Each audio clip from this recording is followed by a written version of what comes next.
Sei que as pessoas que tomam a decisão ao lado de Cristo têm muitas dificuldades, muitas provações, muitas barreiras. E nesta manhã eu gostaria de refletir com vocês um pouco sobre onde está Deus no momento da dificuldade, da tragédia, do sofrimento. O título do nosso sermão hoje é Onde está o meu Pai? Diálogos sobre o livro de Jó. Uma pergunta básica que nós fazemos quando está doendo é: Pai, onde é que o Senhor está? Vocês já perceberam que, ao mesmo tempo que o milagre é uma demonstração do amor de Deus e do cuidado de Deus, olhado com olhares de um crítico, de um cético, o milagre pode parecer até algo contrário a Deus? Se eu recebesse o dom da cura hoje, e eu pudesse curar o câncer, eu entraria no hospital do câncer e começaria pela ala infantil e sairia curando quantas pessoas? Se você hoje tivesse o dom de Deus de curar câncer, quantas pessoas de câncer você curaria? Todos. E por que Jesus curou apenas alguns? Por que Ele não curou todos os aleijados da sua época? Por que Ele não curou todos os cegos? Por que Ele não curou todos os leprosos? Curou uns e não curou outros. Se eu fosse um ateu, eu diria: o Deus de vocês é parcial. Ele escolhe alguns para abençoar e outros não. Onde é que está Deus? Por que Ele cura um e não cura o outro? Por que enquanto nós teremos um almoço hoje, milhares de pessoas estão sem ter o que comer? Deus gosta mais de uns do que dos outros? Outro problema, você já percebeu que o milagre parece ser provisório? Jesus ressuscitou Lázaro, o que vocês acham? Ou Ele adiou a morte de Lázaro? Que Lázaro depois morreu de outra coisa. Onde é que o milagre de Deus é eficaz? Por que cura uns e não outros? Por que o milagre é só temporário? Onde está Deus quando a lágrima corre meus olhos? Será que essa senhora com essa criança gritando, chorando, será que essa menina depressiva, será que eles são menos amados de Deus do que eu, que tomei um bom de jejum? Há um poema de Leandro Gomes de Barros, que foi citado por Ariano Suassuna, que resume bem essa dor de entender o sofrimento. Se eu conversasse com Deus, iria lhe perguntar: por que sofremos tanto quando viemos para cá? Que dívida é essa que a gente tem que morrer para pagar? Perguntaria também como é que Ele é feito, que não dorme, não come e assim vive satisfeito. Por que foi que Ele não fez a gente do mesmo jeito? Por que existem uns felizes e outros que sofrem tanto? Nascemos do mesmo jeito, moramos no mesmo canto. Quem foi temperar o choro e acabou salgando o pranto? Por que o sofrimento? Os ateus usam esse argumento para negar a existência de Deus. Por exemplo, David Hume dizia assim: quer Deus impedir o mal, mas não pode, então é impotente. Pode, mas não quer, então é malévolo. Quer e pode, então de onde vem o mal? Por que criança e leucemia estão na mesma sentença? Por que eu estou pregando nessa manhã para pessoas que estão com uma profunda angústia na vida? Onde está Deus? Por isso o sermão, onde está o meu Pai? Já houve várias tentativas de explicar o porquê do sofrimento num universo que tem um Deus de amor. Leibniz, que foi um cara genial do século 17, ele explicava a origem do mal dizendo: olha, esse é o melhor dos mundos. E ele, como era matemático e muito genial, ele explicava tudo a partir da hipotenusa. Ele dizia: não há maneira de criar esse quadrado sem, ao mesmo tempo, criar a imperfeição da hipotenusa. Vocês estão vendo que tem um quadrado? O quadrado é perfeito, mas para fazer o quadrado perfeito tem que ter dois triângulos imperfeitos. Vocês estão vendo? Tem um triângulo em cima do D e outro embaixo. Não é um triângulo certinho. Então, o Leibniz dizia: para criar o mundo perfeito, tinha que haver imperfeição. Eu discordo de Leibniz. Eu não posso entender que o mal é algo necessário aos planos de Deus, que Deus precise do mal para alguma coisa. Mas eu devolvo a pergunta: por que sofremos tanto? Talvez a resposta estaria na história do grande conflito, na história da... Jó, já está aqui? Vem aqui, por favor. Enquanto vocês estão abrindo, fala aqui, meu irmão. Prazer em conhecê-lo, viu? Eu quero lhe agradecer e lhe dar um abraço. Vem para cá. Sabe por que eu estou dando esse abraço simbólico em todos os batizamos através desse irmão? Porque alguém disse, o evangelista, que os vídeos, o evidências, as coisas que eu coloco ajudaram na decisão dele. E eu quero agradecer para você, olhando nos seus olhos, agradecer a Deus, porque quando eu estou no vídeo falando do evangelho, Deus me usa para falar ao seu coração. Mas quando você toma essa decisão e Deus me permite te conhecer, a gente troca de papel. É o Espírito Santo que te usa para não deixar que eu desanime. Então eu quero te agradecer. Hoje a gente troca de papel. Ontem eu falei de Deus para você. Hoje, só de tomar a decisão e vir aqui, você está falando de Deus para mim. Você está falando: Rodrigo, não desista, Deus ainda tem um plano para fazer na sua vida. E eu louvo a Deus por isso.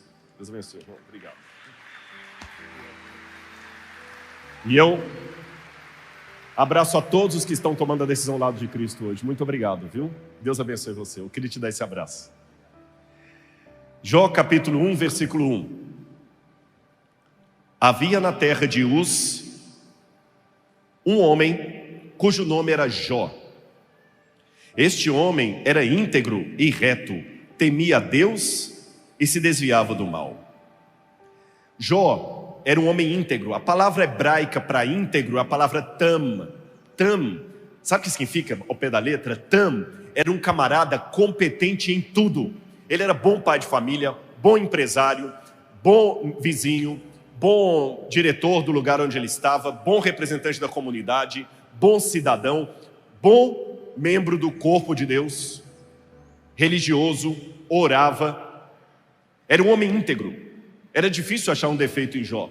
Sabe aquele tipo de pessoa que é tão gente boa que você não consegue imaginar alguém falando mal dele?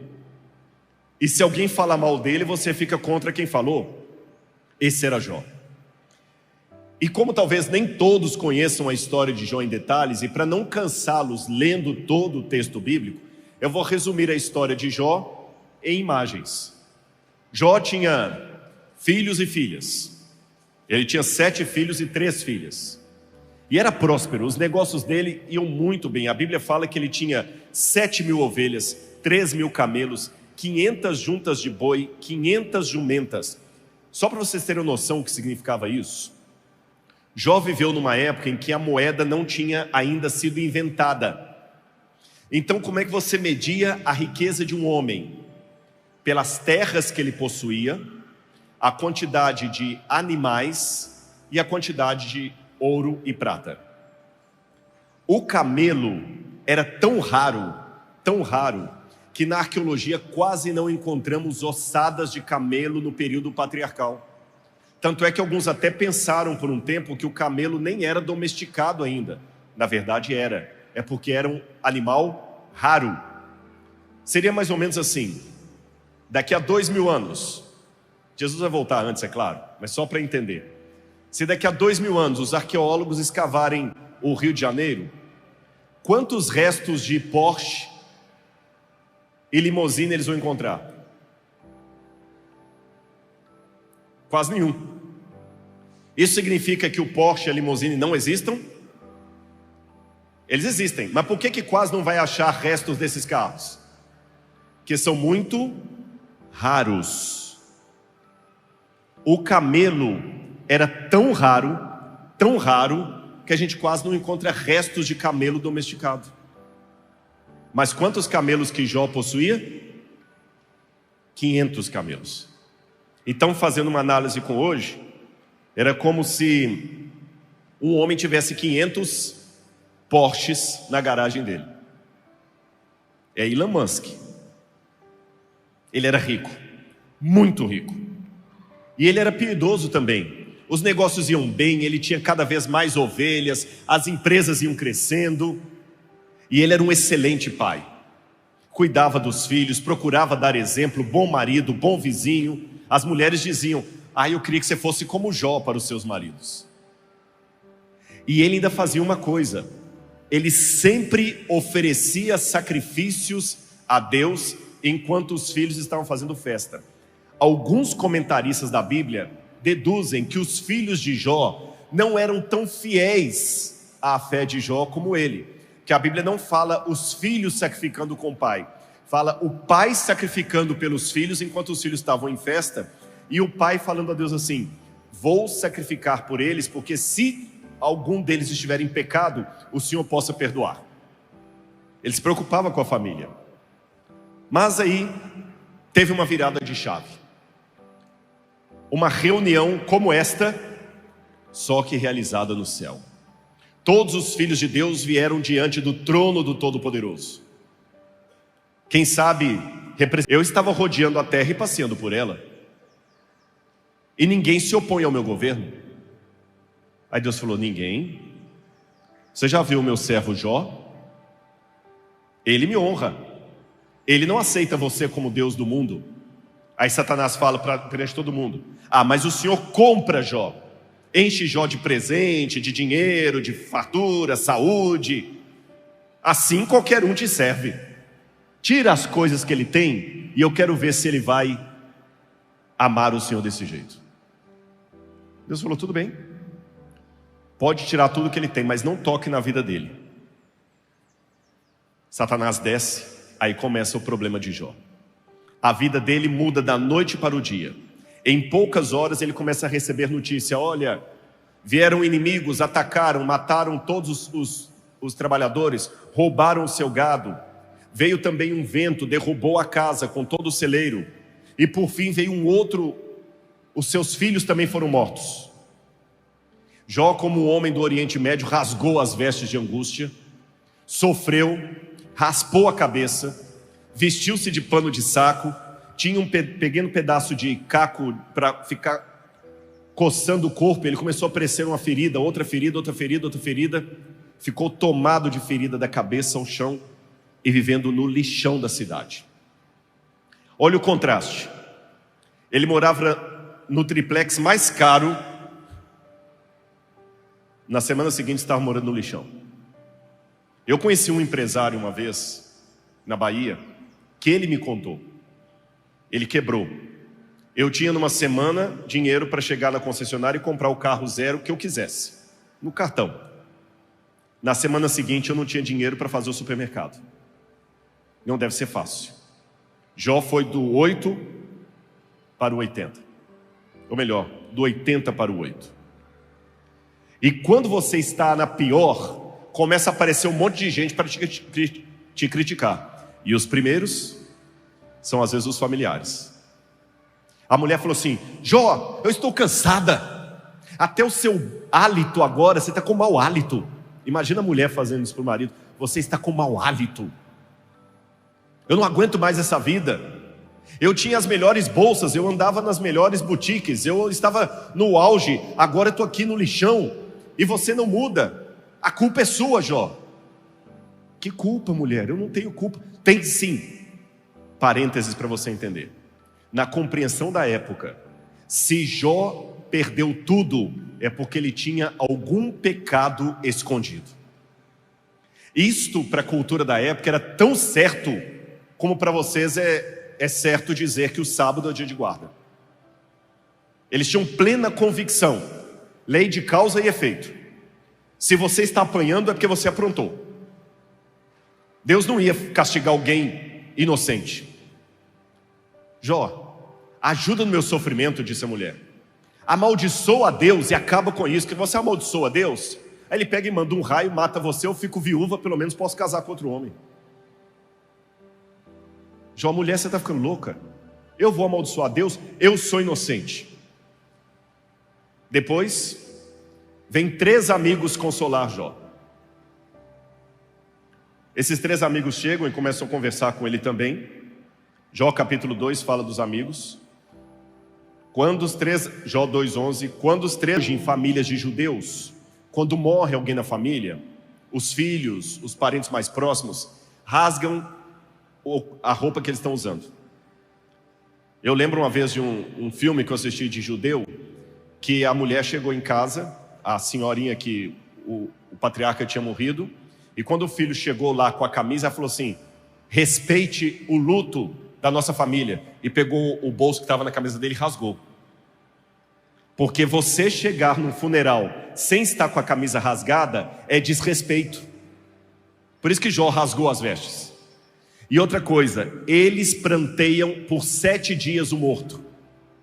Nesses 7 dias não se toma banho, cobre toda a prataria da casa, senta no chão, não demonstra alegria. Por isso que os amigos vieram e ficaram 7 dias lá com ele, respeitando a dor dele. Só que passados os 7 dias, você pode perguntar: por que os amigos de Jó não o ajudaram financeiramente? Imagina, você é rico, tem um amigo rico que quebrou, você chega lá, você vai oferecer para ele o quê? Algum dinheiro. Você não vai ficar sentado com ele no lixão. Por que vocês acham que os amigos não ajudaram Jó financeiramente? Porque se ele estava em desgraça, foi porque ele tinha um pecado contra Deus. Então Deus o estava punindo. Se eu impeço a desgraça, eu estou impedindo a punição de Deus. Sabe aquela situação de um pai ou uma mãe que está repreendendo o filho e o tio não deve intervir? O que você está aí? Mamãe me colocou de castigo. Eu não sou seu pai, não sou sua mãe. Eu não tenho o direito de te tirar do castigo, a menos que seja algo abusivo, que você vai denunciar no conselho tutelar. Eu não, nem o avô, nem a avó, nem o tio tem o direito de desautorizar o pai ou a mãe. Estou certo ou errado? Não é isso? Então, se eles ajudassem Jó, estariam tirando Jó do castigo. Não podiam fazer isso. Eles eram fiéis a Deus. Aí, depois de algum tempo, Jó começa a reclamar. Deus é injusto, olha o que ele fez comigo. E os amigos de Jó começam a defender Deus. Jó, cala a boca. Olha como você está falando. Deus é Deus. Se ele te puniu assim, é porque tem alguma coisa errada na sua vida. Para de querer ser justo. E Jó fala: eu não fiz nada errado. E os amigos fizeram. E todo o livro de Jó é o diálogo dele com seus amigos. Jó declarando a sua inocência, os amigos falando: você não é inocente. Por fim, aparece um jovem chamado Eliú, que até então não apareceu na trama, e ele critica o discurso dos amigos de Jó. E finalmente, o próprio Deus aparece. Aqui tem um problema na história. Vocês acompanharam a história comigo? Quando Deus aparece para Jó, o que você espera? Que Deus vai dar a explicação do sofrimento. Mas é decepcionante, não é? Porque Deus não dá explicação nenhuma. Quando a gente pensa que Deus vai dar a explicação, Deus faz um monte de pergunta. Quando eu penso que Deus vem com a resposta, Ele aparece com um questionário. Deus aparece para Jó e começa a perguntar: escuta, Jó, onde é que você estava quando eu criei isso? Onde é que você estava quando eu criei aquilo? Senhor, desculpa, eu não sei de nada. Pois é, que bom que você não sabe de nada. Fique na sua. Agora eu quero mostrar para você 2 animais: o Leviatã e o Behemoth. São terríveis, né? São terríveis, Senhor. Pois bem, aí Deus vai embora, restaura a sorte de Jó. Ele volta agora a ficar rico. Nascem outros filhos. Aparentemente ele ficou com a mesma mulher. E viveram felizes para sempre. Sinceramente, lendo assim, fica confuso. Fica para você? O que esse livro me ensina do sofrimento? É isso que eu quero estudar com vocês essa manhã. Ficou didático para todo mundo esse panorama geral do livro de Jó? Inclusive as minhas dúvidas sobre o livro de Jó? Vamos lá então, vamos entender. Jó tem 2 problemas. O primeiro, porque parece que Jó é apenas um jogo de tabuleiro entre Deus e Satanás. Eu aposto que Jó vai cair. Eu aposto que Jó vai ficar fiel. Será que é isso que Jó e a humanidade são nas mãos de Deus? Um objeto de um jogo? Uma aposta com Satanás? Será que toda a dor que você tem nessa manhã é apenas um capricho de Deus que não quer dar o braço a torcer na aposta que fez com Satanás? É uma pergunta legítima. Ela não é blasfema. É uma pergunta legítima. Nós temos que fazer pergunta ao texto e deixar o texto responder. Segundo problema com o livro de Jó: quando eu leio o discurso dos amigos de Jó, que a gente tanto critica, os amigos de Jó parece que realmente são terríveis.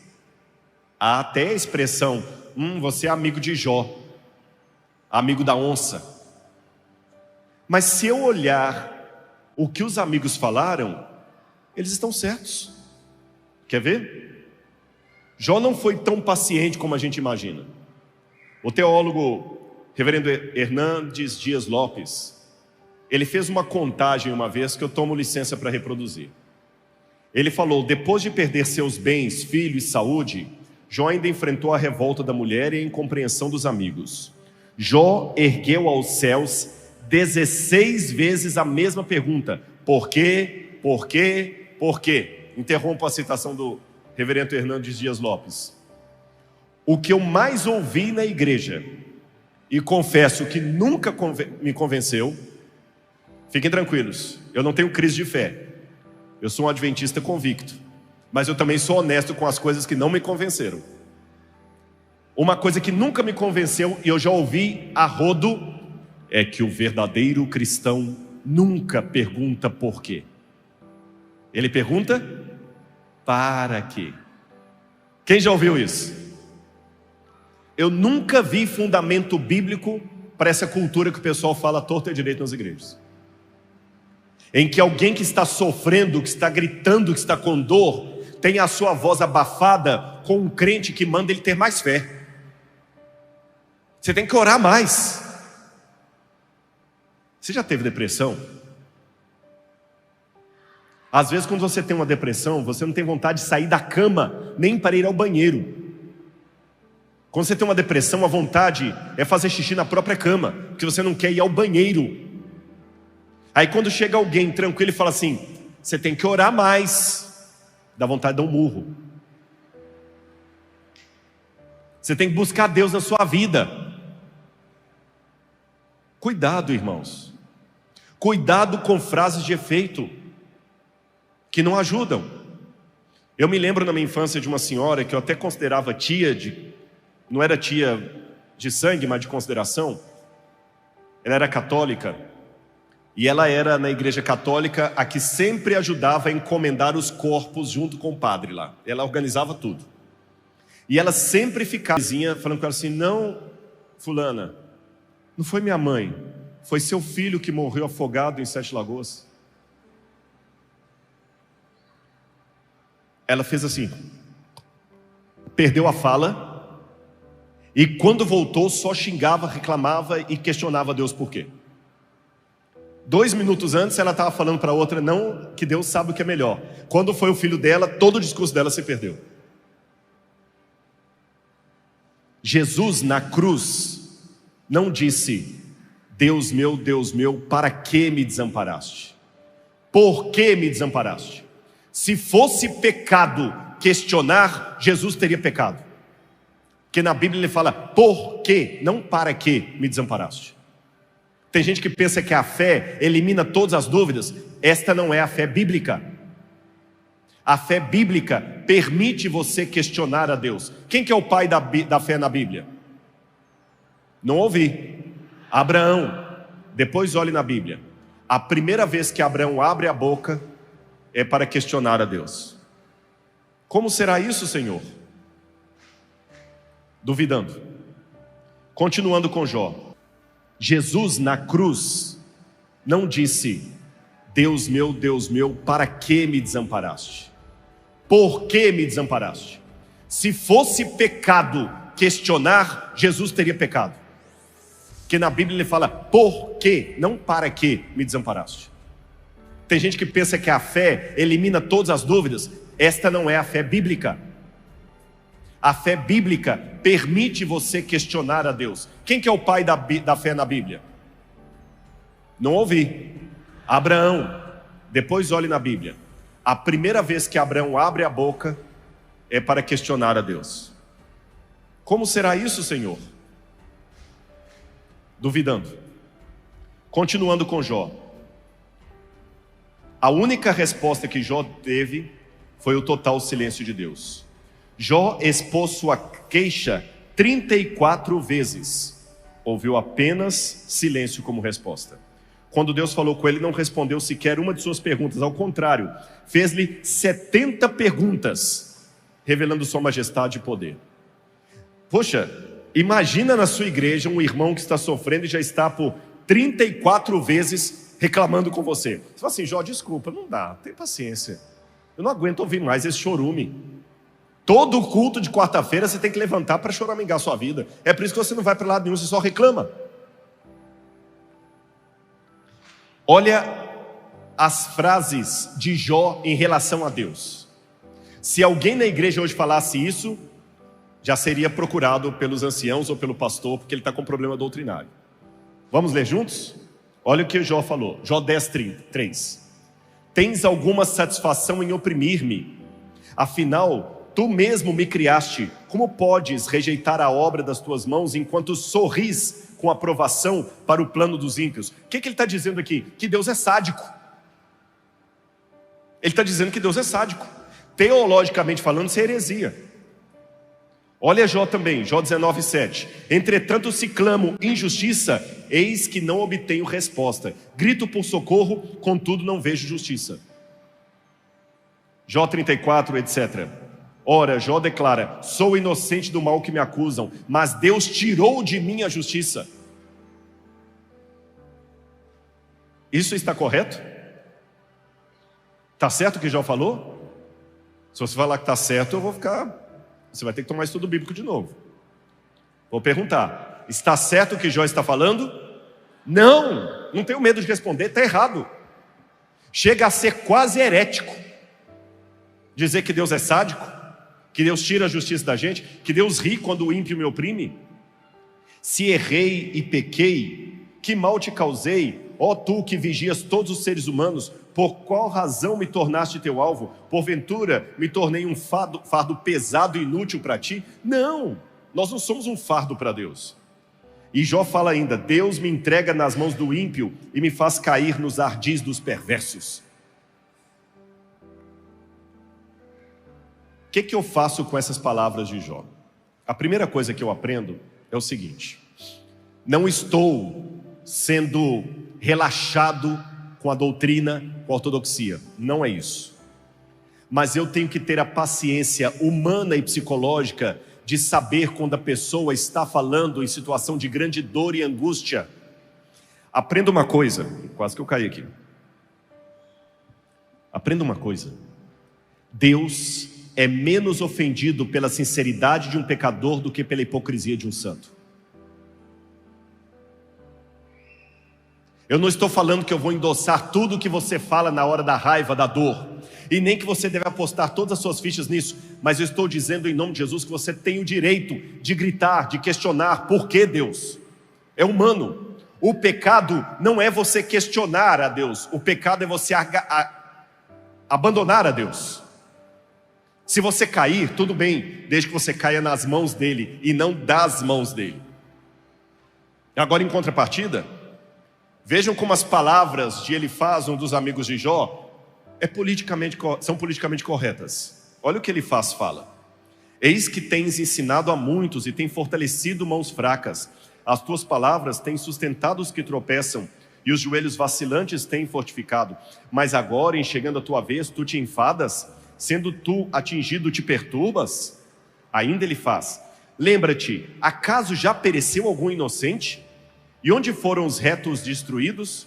Segundo tenho visto, os que lavram a iniquidade e semeiam o mal, isto mesmo eles cegam. Queres seguir a rota antiga que os homens iníquos pisaram?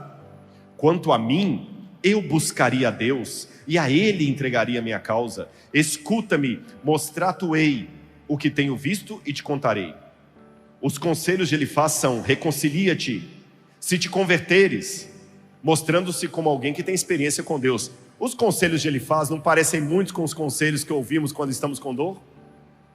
Ora mais, busca Deus. Então, qual que é o problema dos amigos de Jó? Em primeiro lugar, chama minha atenção o sentido do próprio nome de Jó. Provavelmente, não é uma certeza absoluta, alguns acreditam que Jó vem do hebraico Iob,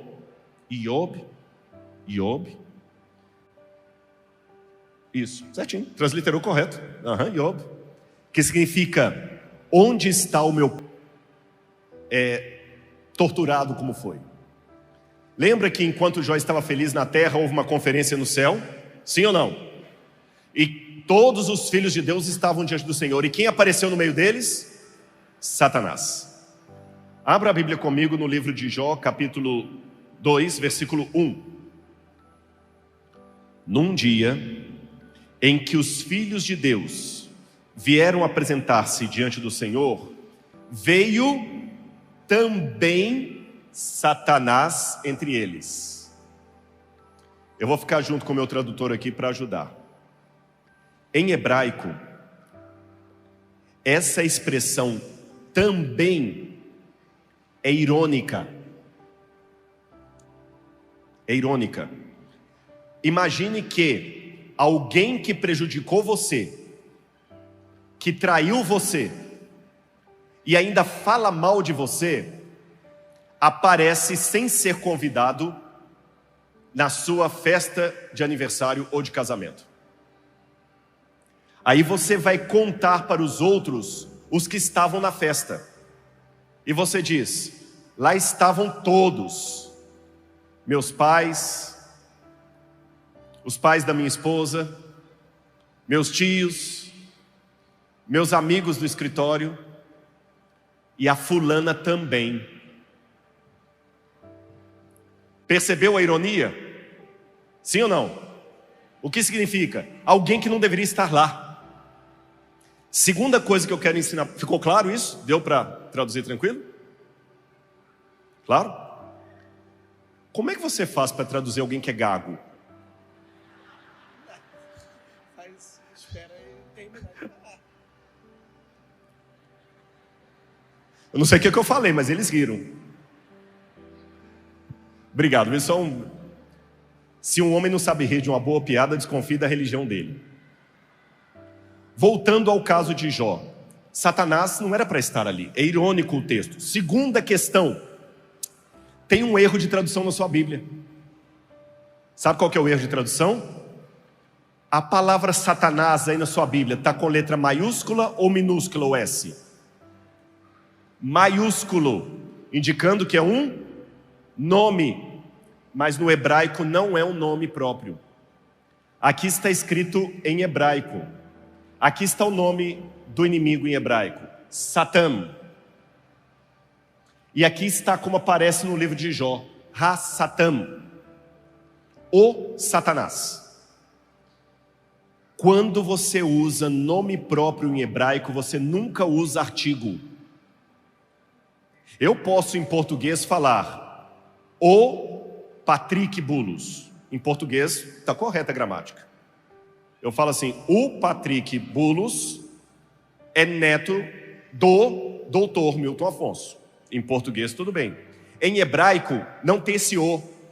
Em hebraico eu digo: Patrick Bulos é neto de Milton Afonso. Não é do, nem o Patrick. Por quê? Se eu já estou falando do Patrick Bulos, não precisa do artigo. Já estou dizendo quem é. Entenderam isso? Como no hebraico está, veio também o Satanás, então não é um nome próprio. Ficou claro isso?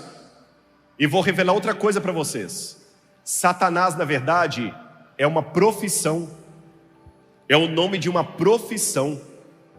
O nome dessa profissão caiu em Lúcifer como um apelido, mas não é um nome próprio. Tornou-se, mas é o nome de uma profissão. Sabe o que é Satanás? Satã, em hebraico, profissional da acusação. Quando alguém acusa profissionalmente o outro, ele é um satã. Por exemplo, no direito da época, não havia advogado de acusação como profissão. Então, quando você queria acusar alguém diante do juiz, sabe o que o juiz fazia? O juiz nomeava você o advogado de acusação. Hoje, o advogado de acusação é alguém que eu contrato para me representar no tribunal, sim ou não? Na época bíblica de Jó, o advogado de acusação é a vítima que vai diante do juiz e fala: Senhor, eu tenho uma acusação contra ele. Se o juiz vir lastro, ele fala: tá bom, então vou te nomear o Satã desse caso. O que a gente aprende? Satanás, originalmente, era um advogado de acusação. Depois que esse apelido Satã acabou caindo para o anjo rebelde. Então, quando ele chega diante de Deus como Satã, não é o nome dele, é o cargo que ele está exercendo diante de Deus. Vocês entenderam isso ou não? Agora, já que eu falei com vocês que naquela cultura o advogado de acusação é a vítima, se Satanás está ali como Satanás, o que ele quer dizer diante de Deus? Quem é a vítima para ele? O que vocês acham? Ele mesmo. Agora raciocinem comigo. Se Satanás se dizia um injustiçado, a vítima, qual seria a demanda legal que ele estava levando diante de Deus? O que vocês acham? Fala, vem aqui na frente e fala alto, eu quero sua participação. Ele está participando bem. Aí eu repito no microfone que você falou, tá bom? Como é o seu nome?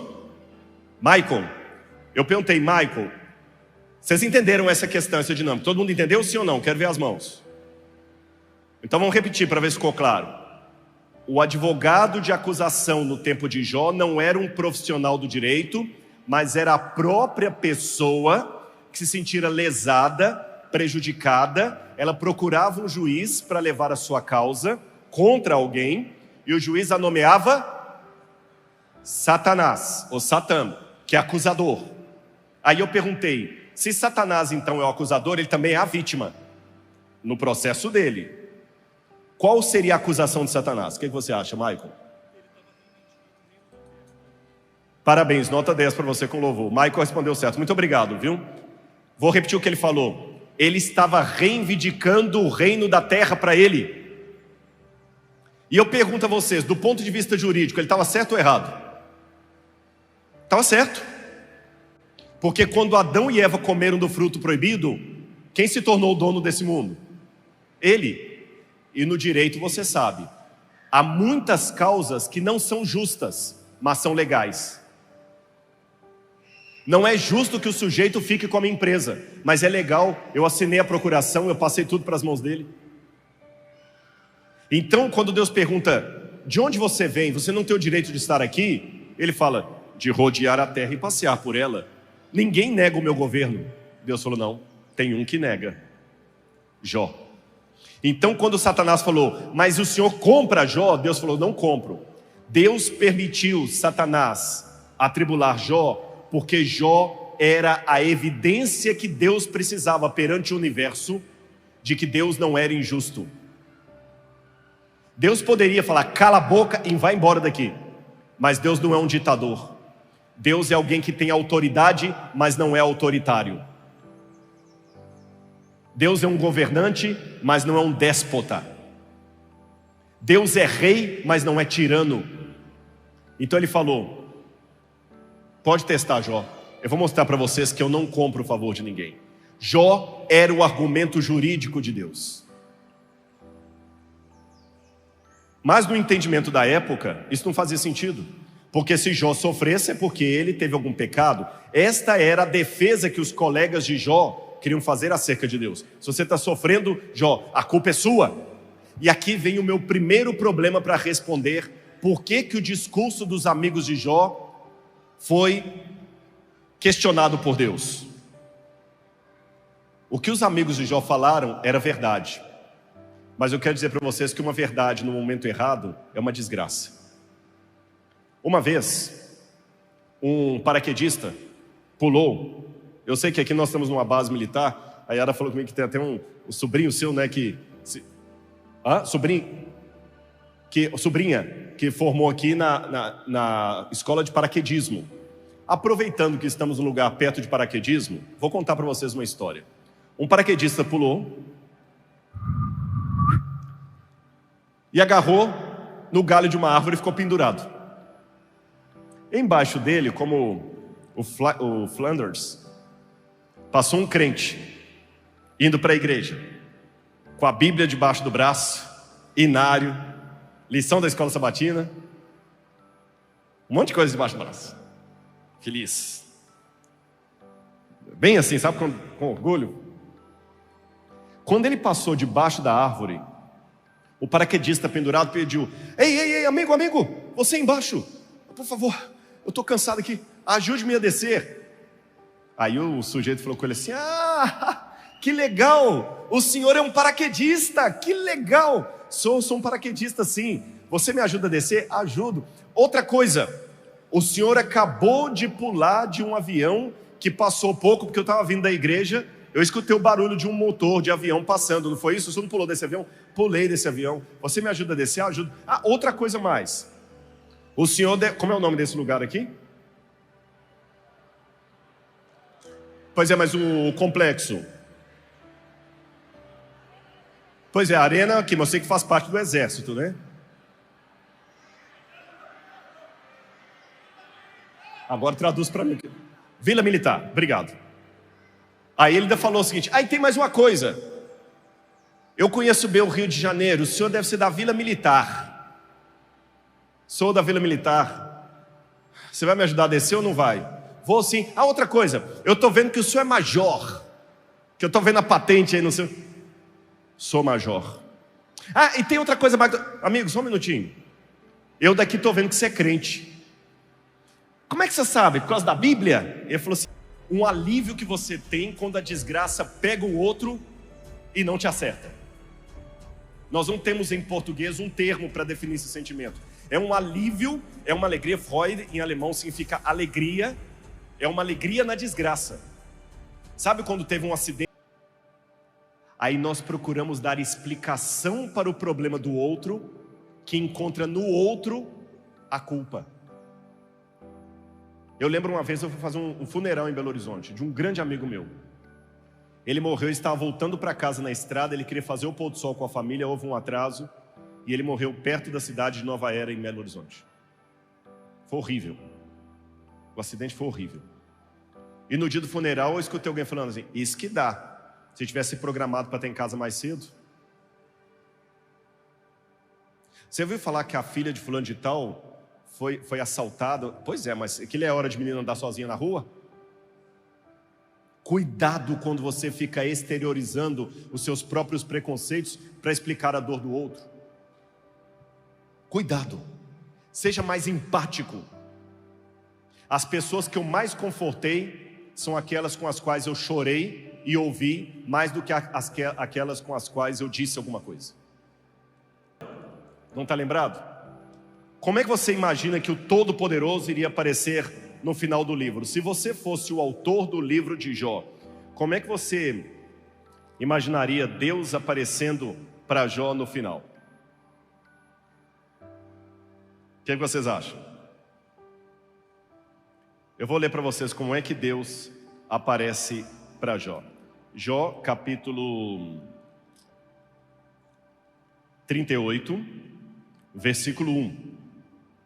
Eu imaginaria, se eu estivesse lendo o livro de Jó até aqui e soubesse que Deus ia aparecer, eu ia imaginar 1001 manifestações de Deus, menos essa. Eu ia imaginar Deus vindo como um raio, um trovão, tudo pegando fogo, não é? Deus veio numa motocicleta. Você vai entender porque que eu falei motocicleta. Então, do meio de um redemoinho, o Senhor respondeu a Jó. Redemoinho, sabe o Saci Pererê? A gente não acredita nisso, né? Só a imagem que vai assim, né? Era engraçada, por isso que eu falei Deus numa motocicleta. Imagina como se Deus fosse um sujeito bem grandão numa motocicleta desse tamanhozinho. Não é engraçada a cena? Foi assim que Deus apareceu, com um ar de comédia. E aí ele começa a perguntar: Jó, onde é que você estava quando eu fiz isso? E aquilo? Não estava, Senhor, não sei. Então aprenda uma coisa. E aqui já está a primeira lição para você nessa manhã que está questionando a Deus. Não discuta com o especialista. Eu fiz 2 faculdades, 2 doutorados e um pós-doutorado. E se você pensa que eu estou me exaltando ao dizer isso, não. Eu contei o meu currículo apenas para dizer o que eu aprendi fazendo tudo isso. O tanto de coisa que eu não sei. Todo mundo que faz um doutorado bem feito, ele não sai arrotando peru. Ele sai consciente de um monte de coisa que ele não sabe. Por isso que ele já não fala de tudo. E tem um monte de coisa que eu não sei. E outra coisa que eu aprendi: não discuta com o especialista, porque além de saber mais do que você, ele vai fazer coisas que você não entende. Ele vai fazer coisas que você não entende. Obedeça. Concordam comigo ou não? Então Deus falou: Jó, eu sou especialista, não vou te explicar tudo. Senta e faz. Ou então, senta e observa. Deixa eu trabalhar. Depois de toda essa dinâmica, Deus perguntou: então, Jó, entendeu? Entendi, Senhor. Mais alguma dúvida? Não, Senhor. Quem sou eu para falar alguma coisa? Eu não tenho nada para falar, não. Eu me calo e o Senhor é grandioso. Eu te respondi tudo, Jó? Tudo, Senhor? Não.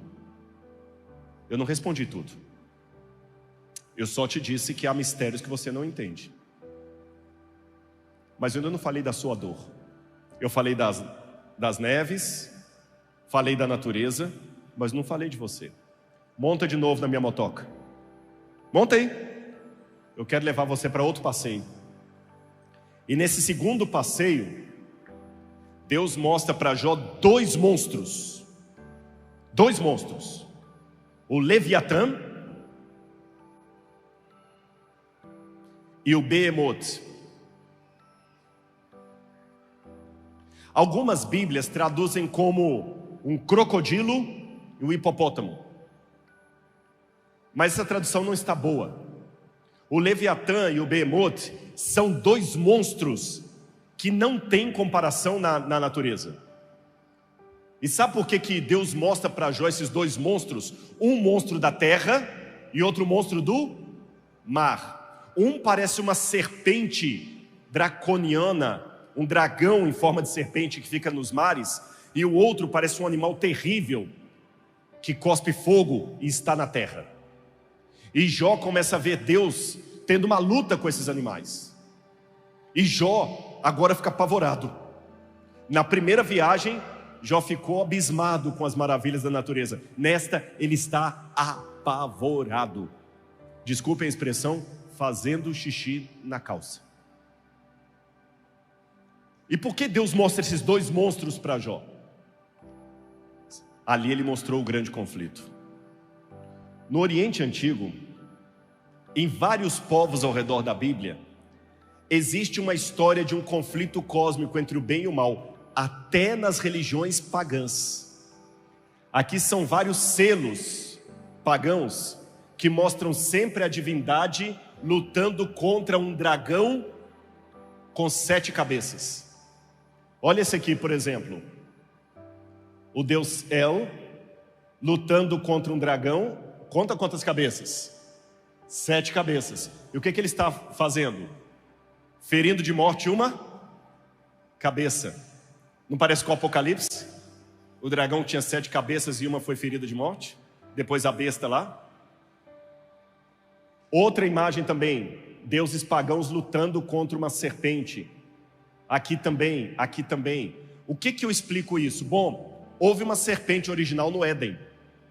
E toda a humanidade é descendente de Adão e Eva. A história do conflito cósmico entre o bem e o mal, a queda de Lúcifer do céu, foi contada por Adão e Eva a seus filhos, depois aos netos, aos bisnetos, aos tataranetos. E a partir do momento que a multidão foi crescendo, em alguns pontos do mundo, essa história foi deturpada como telefone sem fio.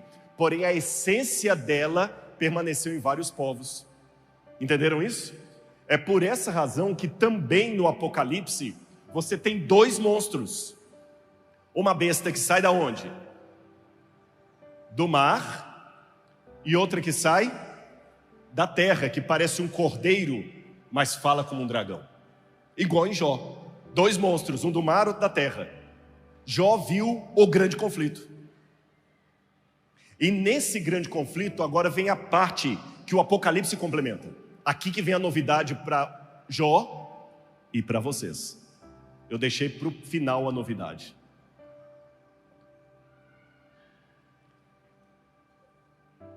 O grande conflito é entre quem e quem? O bem e o mal. Tá certo. O grande conflito é entre o bem e o mal. E se eu falar de pessoas, quem representa o bem? Deus. Quem representa o mal? Agora eu vou fazer uma pergunta. Deus luta com o mal como Deus? Alguns disseram que sim, outros não. Se Deus lutasse com o mal como Deus, não teria luta, teria massacre. Deus luta com a autoridade e o caráter de Deus, mas não com o poder dele. Ele se diminui. Ele enfrenta o mal no seu terreno. E vou mais além. No Apocalipse mostra o dragão perseguindo o povo de Deus, que ele quer destruir Deus através dos seus filhos. E houve uma batalha no céu. Miguel e seus anjos pelejaram contra o dragão. O cordeiro estava degolado. Mas raciocine comigo.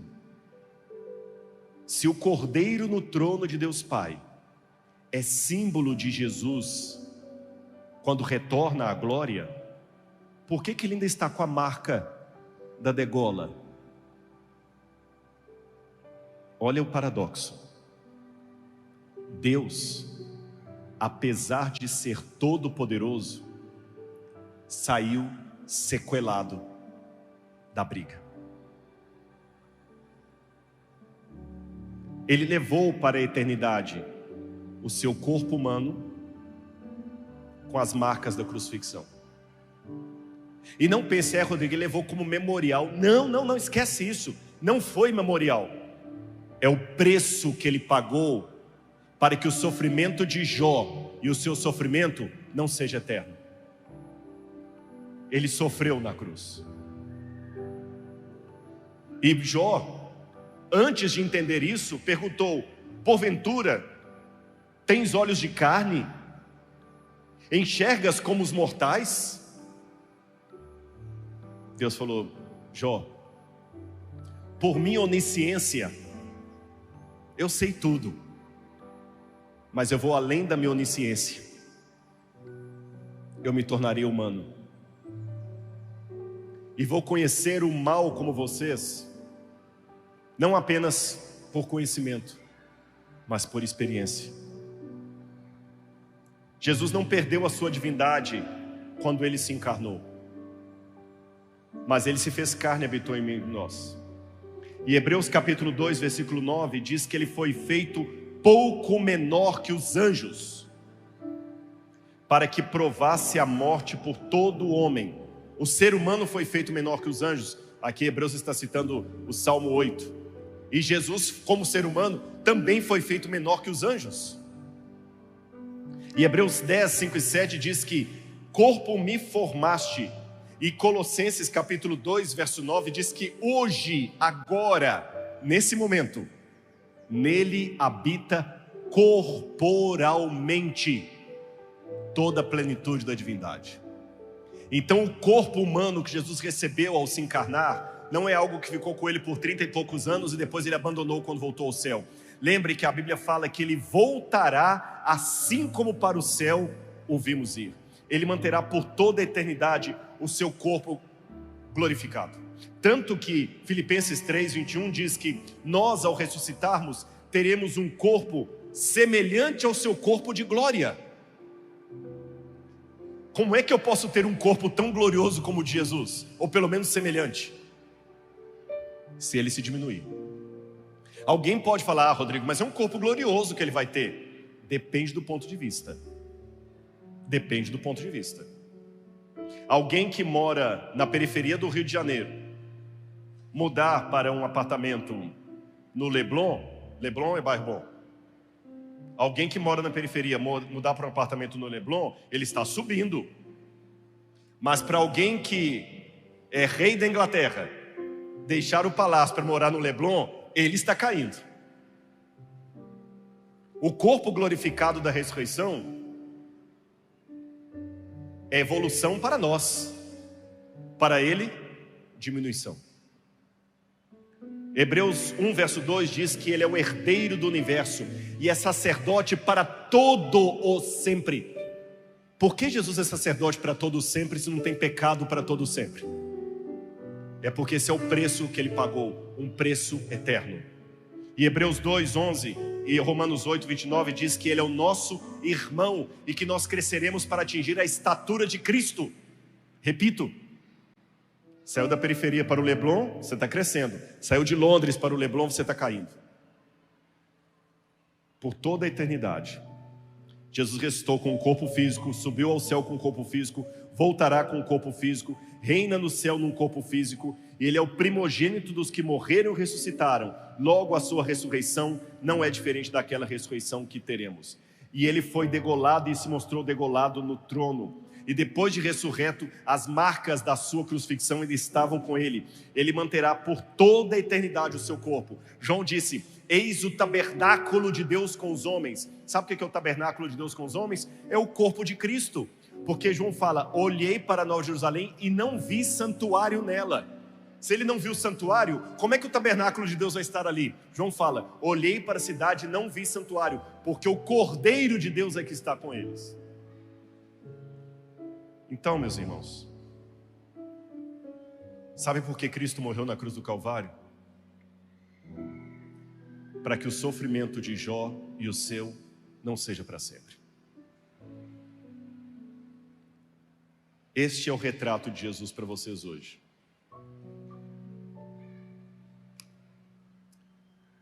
Eu não vou dar explicações de plástico para sua dor.